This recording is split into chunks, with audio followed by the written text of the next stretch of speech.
Então vamos assim, acalmando os nossos corações, pedindo ao Mestre Jesus que esteja junto conosco mais uma vez nesse estudo, abençoando o nosso trabalho, inspirando o nosso aprendizado, ajudando o Senhor a compreender melhor os ensinamentos de André Luiz, esse presente que nos foi dado há tantos anos atrás, para que nós possamos, Senhor, aplicar esses ensinamentos no nosso dia a dia, na nossa vida, no nosso trabalho, com a nossa família. Fica conosco, amém.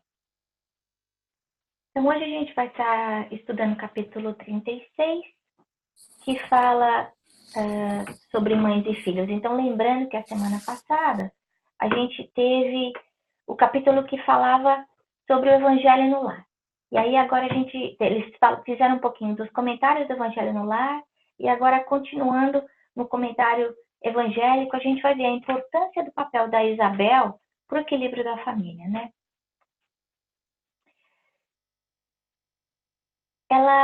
Primeiro de tudo, a gente vê essa interseção que acontece dos espíritos com o plano material. Então, apesar de muitas vezes nós não termos a nossa vidência, né, a mediunidade desenvolvida para a gente conseguir enxergar o plano espiritual e as coisas que estão acontecendo ao nosso redor, a doutrina espírita explica para a gente que toda vez que a gente estiver pensando, sentindo, fazendo coisas boas ou ruins, que existem testemunhas invisíveis ao nosso lado.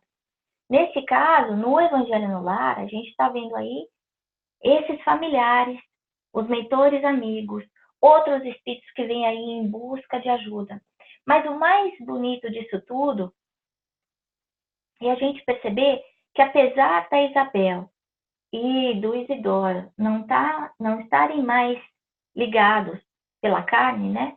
Então ela é viúva. Esse laço de afeto, esse laço de amor continua. Ele é o protetor da casa, ele continua participando do Evangelho no Lar. Então lembrar que muitas vezes no nosso Evangelho no Lar, entes queridos que gostam da gente, que tiveram uma afinidade muito grande com a gente, devem estar perto de nós, ao nosso lado, nos inspirando, nos ajudando, né? A outra coisa, a gente vê que nessas conversas que ela está tendo com os filhos, existe uma permuta constante de luz, de amor. E aí a gente vê a importância do que nós, mães, da influência que nós temos em relação aos nossos filhos. Que essa permuta de amor, essa energia positiva, essa luz que aí, como ele descreve, emanando do peito, pode tanto ser uma luz quanto pode ser uma faca, dependendo das emoções, do pensamento que a gente está colocando, né?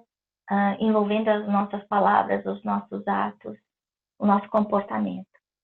E aí ele fala para a gente vigiar o nosso coração, valorizar o que Jesus nos envia. Porque muitas vezes o que Jesus manda para a gente não é o que a gente quer, né? No caso deles, dessa família, eles estão passando por dificuldades financeiras, ela está viúva, tem filhinhos pequenos. Mas a gente saber apreciar ou se questionar, tentar entender o para que a gente está passando por aquela experiência. Qual é a lição que a gente tem que tirar dessa experiência? Seja essa experiência boa ou seja essa experiência difícil.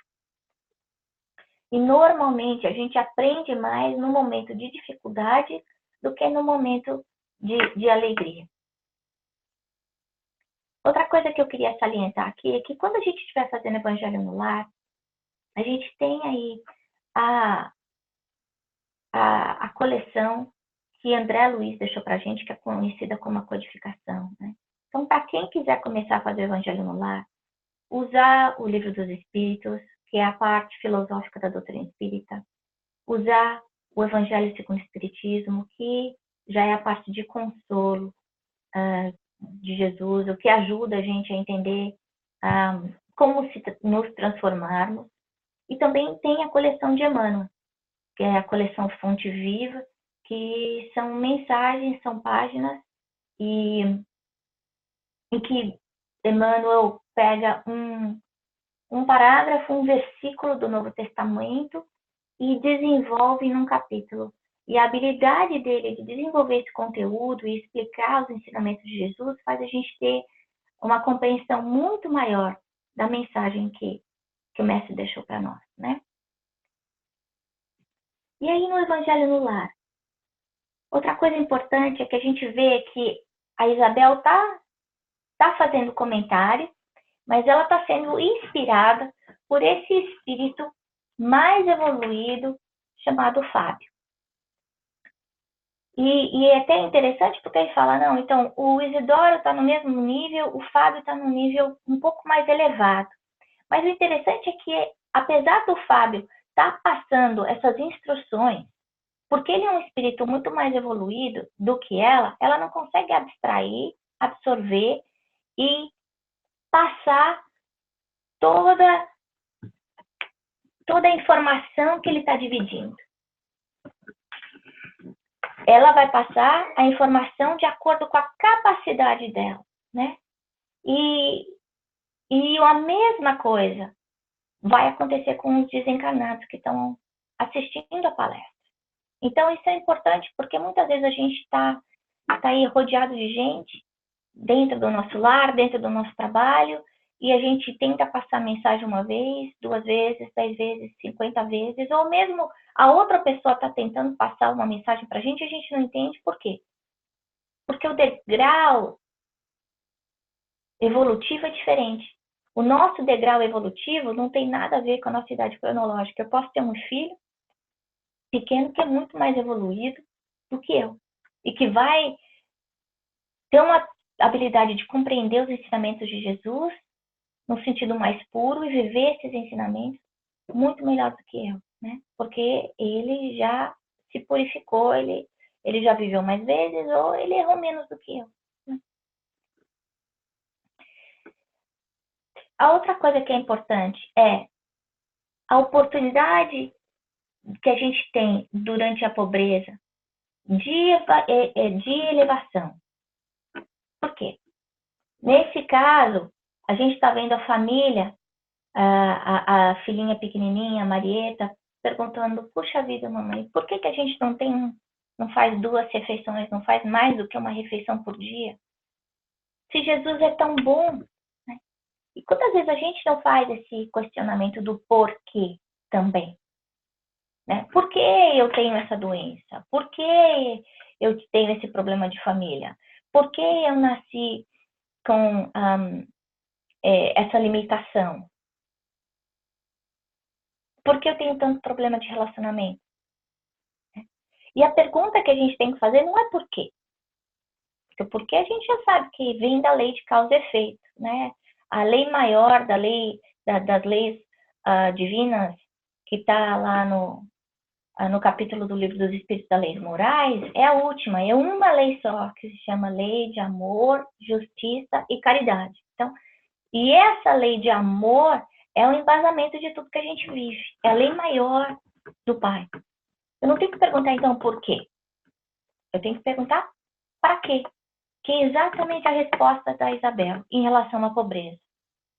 Para que serve a pobreza? Nesse aspecto, é uma oportunidade de elevação, por quê? De humildade, de saber valorizar o pouco que se tem. Porque a hora que a gente tem demais, muitas vezes a gente não consegue valorizar nem o que a gente tem. Sempre falta. Quanto mais se tem, muitas vezes a gente tem necessidade de ter mais. Começa a ver o apego, né? Então aí, essa pobreza, no caso dela, o que ela está lembrando é a gente aprender a ter gratidão, sempre. No pouco ou no muito, né?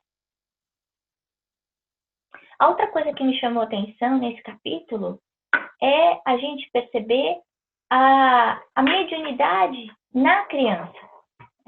Porque ela comenta que ela viu, a outra filha comenta que viu o pai junto com a vizinha, trazendo um pedaço de bolo. E muita gente vem falar comigo, falando, puxa vida, a minha filha de 3 anos, de 4 anos, está vendo espírito, acorda no meio da noite, começa a brincar com esse amigo invisível, ou comenta que está vendo a minha avó do meu lado. Isso é normal? Sim, é normal. Ainda mais até os 7 anos, a mediunidade das crianças está muito mais aberta, né? Porque a encarnação ainda não se fechou, não terminou o processo reencarnatório. Então, a criança muitas vezes tem essa habilidade de sentir, de ver coisas que nós adultos não vemos. E como é que a gente tem que tratar isso? Tem que tratar falando, você é diferente? Não. É a gente conversar com a criança e explicar para ela da mesma forma que a gente vê super-heróis que têm superpoderes e não ficam contando esses superpoderes para todo mundo, para elas também, né, se protegerem e não ficar contando, né, eu tô vendo isso, vejo isso, eu vejo aquilo, eu vejo minha avó, porque tem muita gente que não vai entender. Mas também para elas não se sentirem diferentes, com algum problema, né? Tratar com naturalidade. Esse pedaço do capítulo em que fala para a gente saber esperar, para a gente aceitar a morte física, para a gente confiar em Jesus, para a gente ter sempre certeza da proteção de Jesus. Tem inclusive aquele salmo lindo que fala, o Senhor é meu pastor e nunca me faltará. Então a gente lembrar disso, que Jesus está aí, né, protegendo a gente, que a gente tem um Pai de amor e que nunca vai nos faltar. Sempre que a gente precisar, que a gente pedir, a gente vai ouvir, a gente vai ter as nossas preces ouvidas, né? E a gente vai receber aquilo que a gente precisa. A outra coisa que é importante nesse capítulo, que me chamou a atenção, é como a mãe, o papel da mãe em tratar os filhos de forma diferente. Então, ela trata a filha mais velha como amiga, ela trata as outras menininhas como mãe, com carinho materno, e ela trata o filho com uma seriedade diferente. Ela usa a sua força moral do exemplo para educar. Porque muitas vezes a gente fica com dó de educar filho, mãe, pai, muitas vezes tem medo de ver filho chorar, tem medo de filho dar birra, quando a nossa obrigação como pais é ajudar na evolução moral dessa criança. Então, nós somos co-criadores, nós temos que ajustar essa criança para que ela não erre mais nessa encarnação, não faça nessa encarnação os mesmos erros que fez no passado. Então, no caso do filho que não é um espírito tão evoluído quanto o resto da família, né? Então, a mãe sentir isso e o poder moral do amor, retratado até como uma luz que sai do peito dela, que faz essa criança ficar lá, né? Então, a gente lembrar disso quando a gente estiver nesse momento, né, de educar, de ter que reforçar os valores morais dentro do nosso lar, para que os nossos filhos possam crescer como seres humanos que vão fazer o bem para a humanidade, né? E era isso que eu tinha para falar hoje. Cláudia, você quer comentar alguma coisa com a gente? Ai, tem tanta coisa boa nesse capítulo que a gente nem sabe por onde começar, né? É, Porque, na esse verdade, capítulo mexe com a gente, né? ai, é uma coisa muito interessante, faz a gente refletir muito, especialmente com a nossa responsabilidade com relação ao culto doméstico no lar, né? Então, dando a nós mesmos a oportunidade de podermos convidar Jesus para estar conosco uma vez por semana, né? Por 30 minutos. Então, como é que nós estamos realizando essa tarefa? Às vezes eu me pergunto, né? Tá mesmo na repetição ou tá com esse intuito, com essa intenção, esse coração, essa mente conectados e abertos? E realmente assim, convidando o mestre para estar com a gente. né? Porque a nossa vida é tão agitada, nós estamos sempre correndo, sempre atrasados, sempre com compromissos. E Jesus é a calma, Jesus é a paz, né? Então, como é que nós estamos convidando e realizando? E depois de tudo, como é que nós estamos utilizando o que a gente aprendeu no nosso cotidiano, que eu acho que é a parte assim, que é a chave, né? Convidar, a gente convida, saber que ele está aí, a gente sabe, mas como é que a gente está realizando, praticando, utilizando aquilo que ele ensinou, não é? Então, eu acho que a coisa é por aí. E o praticar realmente é difícil. Muitas vezes a gente se vê, né? E parece meio absurdo isso. Na hora de fazer o evangelho, a gente vê má vontade, a gente está com preguiça, a gente está com vontade de dormir. E se esquece de todos esses companheiros que muitas vezes podem estar usando a nossa casa como esse pouso, né? Como esse porto seguro, como a gente está vendo aí no caso da Dona Isabel. Qualquer casa onde haja amor, fraternidade, respeito, evangelho, vivência do evangelho, não a prece dita da boca para fora, mas a vivência do evangelho, pode ser usado como esse pouso, né?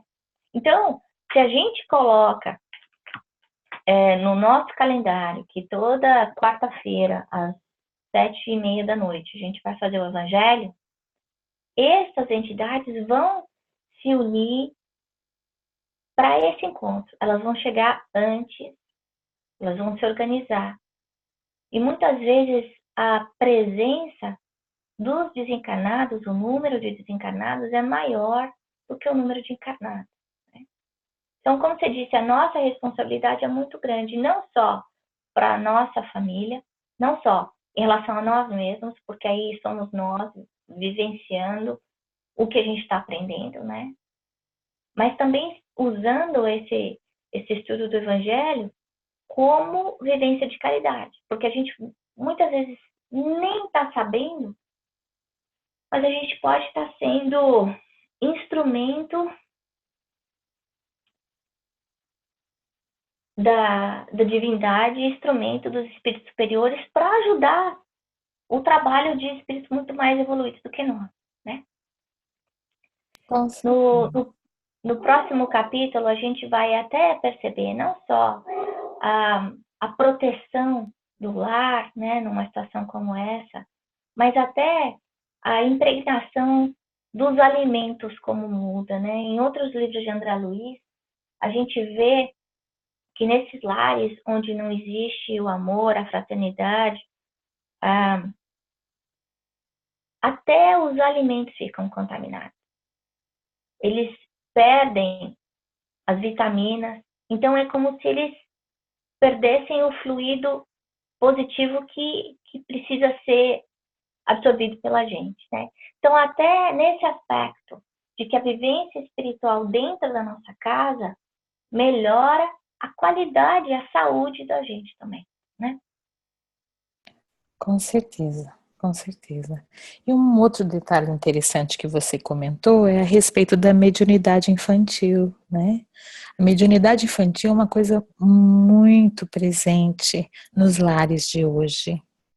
As crianças, elas estão, né, cada vez mais envolvidas nessa espiritualidade, e é por isso que a evangelização infantil é necessária não apenas na escola, no centro espírita, mas em casa, né? Que no nosso culto no lar nós tenhamos aquela historinha, aquela musiquinha, alguma coisa que faça com que aquela alma que está ali, né, pronta para o reencarne, fazendo os ajustes necessários, se enchendo de possibilidades, eles tenham já essa semente, porque às vezes os pais deixam para incorporar isso na vida dos filhos muito tarde.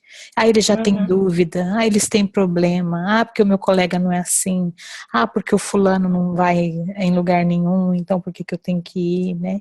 Então que a gente possa estar alerta e que a gente comece a fazer isso de bebê mesmo, né? Fazer evangelho com bebê, cantar com bebê, trazer historinhas infantis, espirituais.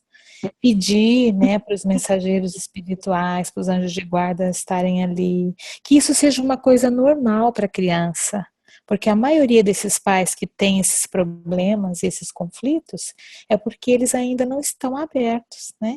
E também a Uhum, escola de pais, porque eu acho que a escola de pais, como a gente chamava em Minas, de onde eu vim, são momentos de estudo onde os pais, as mães, enquanto as crianças estão na evangelização, eles também estão aprendendo o que é uhum. necessário para incorporar, né, nessa conduta diária. Então, eu acho E, muito e importante que a gente se abra para isso. isso que você falou é muito importante. Duas coisas me chamaram a atenção. Uma, da mesma forma que a gente não pode esperar que a escola eduque os nossos filhos, né? A educação vem de casa. A escola vai passar informação, vai complementar a educação que a gente está dando, mas tem muitos pais que acham que quem tem que educar é a professora. E quem educa são os pais, né? Da mesma forma, a educação espiritual, o alimento espiritual, tem que ser feito dentro de casa. É importante a evangelização, como você falou? Sim, mas a obrigação moral é dos pais. A evangelização é uma vez por semana, 1 hora, né? Isso não é o suficiente para transformar um indivíduo, muitas vezes. Mas o exemplo dos pais, o comportamento dos pais, a educação, como você falou, espírita ou religiosa dentro do lar, é essa sementinha aqui que a gente pode colocar no coração das crianças em relação à fé, em relação à vida futura, em relação aos valores morais. Isso vai ficar, né? E não esperar, como você falou, da mesma forma que a gente se preocupa com o alimento das crianças, então eu não quero que meu filho coma batata frita todo dia, ou cachorro quente todo dia, ou pizza todo dia. Eu tenho que me preocupar com o alimento espiritual que está sendo dado para essa criança, né? Qual é a qualidade que eu estou dando? E como você falou também, a importância da educação de nós, pais. Por quê? Porque muitas vezes a criança problema é reflexo de uma família problema, de pais que não estão sabendo gerenciar as próprias dificuldades dentro do lar, né? A gente que sabe que uma grande parte dos relacionamentos que existem hoje na Terra entre maridos e mulheres, maridos e esposas, são relacionamentos de resgate. Então, a maior parte dos casamentos que existem são casamentos de resgate. Isso significa o quê? Existe um credor, existe um devedor, né? E muitas vezes, porque os pais não sabem lidar direito com as suas próprias frustrações, com as suas próprias dores, a criança absorve essas impressões e acaba se desequilibrando, né? Então, é importante trabalhar os dois lados. Evangelho no lar, proteção para o lar, equilíbrio para o lar, limpeza espiritual para o lar. É importante, como você falou, a escola dos pais, para ensinar os pais a como lidar com as dificuldades de todo dia. Tem alguns livros muito bons, tem um que chama Constelação Familiar, da Joana de Ângeles, que é muito bom. Tem outro que chama SOS Família. Tem outro que chama Vida e Sexo. Tem livros muito bons que são focados no lado família. E, além disso, pensar na evangelização infantil quanto possível. E se não for possível, a gente não sofrer por causa disso. A gente lembrar que a evangelização começa em casa. Nós, como pais, podemos, como você falou, ensinar por musiquinhas, por historinhas, com livros, mas principalmente lembrar que a gente ensina exemplificando. A gente não ensina com palavras, a gente ensina com o nosso comportamento. Né? Com certeza. Coisa por aí mesmo. Então é isso. Obrigada, Cláudia, por estudar aí junto com a gente essa noite. Você faz a prece final para nós, por favor? Faço sim, faço sim. Então, vamos nos colocando no momento presente, voltando para o nosso corpo aqui e agora, e agradecer. Muito obrigada, Senhor Jesus, por tudo o que temos aprendido nesses momentos tão especiais, que o seu amor divino possa nos envolver, auxiliando-nos a entender, a sentir e praticar todos os seus ensinamentos. Permita, Senhor Jesus, que essa luz e essa paz possa envolver a todos os lares, aonde estamos, ao nosso redor, com aqueles nossos amigos, participantes das casas espíritas, onde quer que eles estejam. E aproveitando esse momento, Senhor, pedindo em favor da Arlete, do Pai que está no plano espiritual, que o seu amor possa tomar conta dele, iluminá-lo, protegê-lo, guiá-lo, nesse momento de transição. E que os familiares, Senhor Jesus, sejam também abençoados, fortalecidos, na certeza de que um dia nos encontraremos todos na pátria espiritual. Te pedimos, Senhor Jesus, em favor da Karina, da mãe dela, que está com problemas de saúde. Te rogamos, amigo Jesus, que toda a água que ela faz uso no banho, para tomar, todo alimento que ela faz utilização no café da manhã, almoço e jantar, e os remédios que provavelmente ela esteja tomando, possam se transformar no lenitivo necessário para que ela possa reencontrar a saúde física, mental e espiritual. Te pedimos, Senhor, o acerto e auxílio para os médicos, enfermeiros, que por acaso estiverem trabalhando com ela. E que a Karina, Senhor Jesus, possa ser intuída, abençoada, para que ela possa tomar as decisões adequadas, o melhor a fazer, dando suporte para a mãe. E assim, Senhor Jesus, agradecidas pelo seu amor, nós estamos encerrando a nossa prece da noite de hoje. Que assim seja. Graças a Deus. Graças a Deus, que Jesus nos ilumine os nossos lares, nosso desejo sincero de aprender hoje e sempre. Obrigada. Uma ótima